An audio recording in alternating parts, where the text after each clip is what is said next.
এ দেশের হাজারো মুফতি যারা পরিচিত, বড় জুব্বা পরে থাকে, বড় টুপি পরে থাকে, তারা বলে যে এ দেশের এক শ্রেণীর যারা একটা দল আছে আহলুল হাদিস।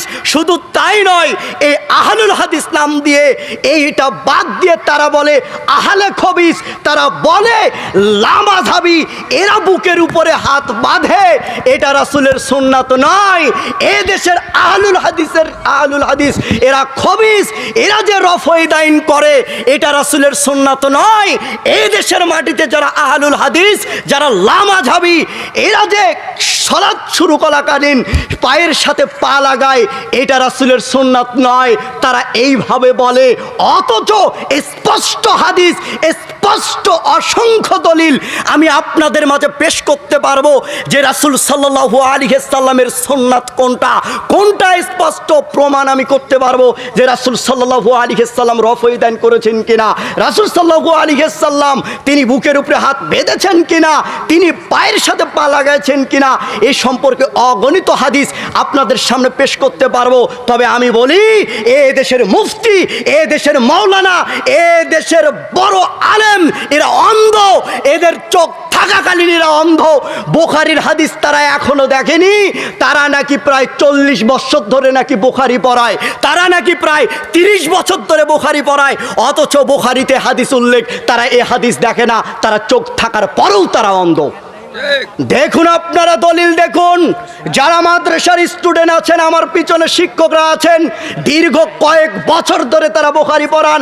সহিহুল বুখারী খুলুন, ভারতের ছাপা মূল কিতাব, এর 100 নম্বর পৃষ্ঠায় 21 নম্বর লাইনে এ থেকে আপনি 5টা হাদিস দেখুন। পায়ের সাথে পা লাগিয়ে সালাত আদায় করতে হবে, প্রাচীর মতো দাঁড়াতে হবে। শুধু তাই নয়, দেখুন আল্লাহর নবী বলছেন যারা দুইজনার ফাঁকা স্থানকে বন্ধ করবে আল্লাহ তার জন্য জান্নাতে ঘর নির্মাণ করবেন। এই হাদিস তারা দেখে না। বুখারী খুলুন, 100 নম্বর পৃষ্ঠায় 21 নম্বর লাইন, একাধিক হাদিস প্রাচীর মতো পায়ের সাথে পা লাগিয়ে সালাত আদায় করতে হবে, চোখ থাকার পরও তারা অন্ধ। শুধু তাই নয়, রফয়দাইন করার হাদিস দেখুন, তারা যে গালি দিচ্ছে যারা লামাযহাবী, যারা আহলে হাদিস রফয়দাইন করে তার দলিল নেই। আরে বেটা, আমি বলছি তুমি অন্ধ, তুমি বুখারী 40 বছর ধরে পড়াও, তাতে কি আছে? তুমি অন্ধ। তুমি সহিহুল বুখারী খোলো, এর 102 নম্বর পৃষ্ঠায় 1ম নম্বর লাইন 726 থেকে 731 পর্যন্ত 5টা হাদিস আছে রফয়দাইন করার। একবার রফয়দাইন করলে 10টা নেকি। শুধু তাই নয়, হাদিস দেখুন আপনারা, সহিহুল বুখারী 102 নম্বর পৃষ্ঠায় 19 নম্বর লাইনে হাদিসটা দেখুন। বুকের উপরেও নয়, নাভির নিচেও নয়, মাঝ অংশ হাত বাঁধতে হবে।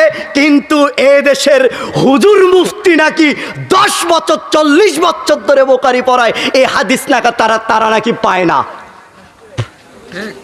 তাহলে তারা আজ কোথায় আছে? এরা অন্ধ, এরা অন্ধ, এরা মূর্খ। যত এরা বুখারী পড়ুক না কেন, তারপরেও তারা অন্ধ, তারা চোখে কিচ্ছু দেখে না। তাই অনুরোধ করব আল্লাহর নবীর ওই হাদিস অনুযায়ী যে আমার সুন্নাত ছেড়ে দিয়ে অন্য সুন্নাত ধরে নিয়ে বলবে এটাই রাসূলের সুন্নাত।